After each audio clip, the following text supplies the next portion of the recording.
And here's how to make a phone number clickable in WordPress website. So first of all, edit your page or post. In which page or post you want to add a clickable phone number.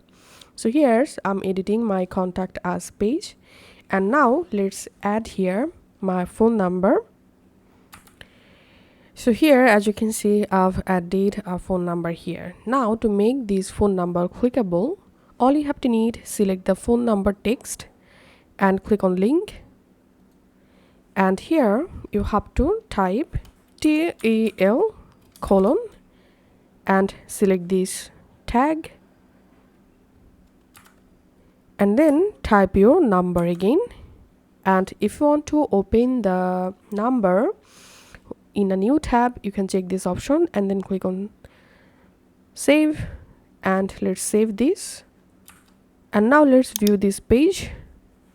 And now I'm clicking on my number. As you can see, this is a clickable number. Now let's see how to make a clickable number in a button.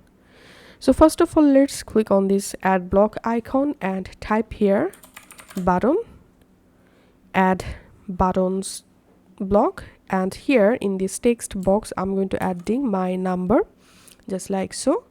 And now select the button, and you can go ahead and change your button from here.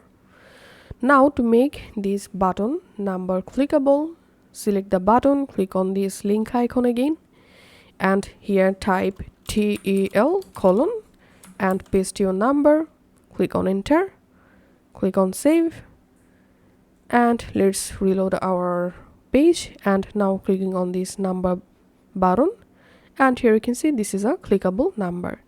So that's how you can do it. Thanks for watching.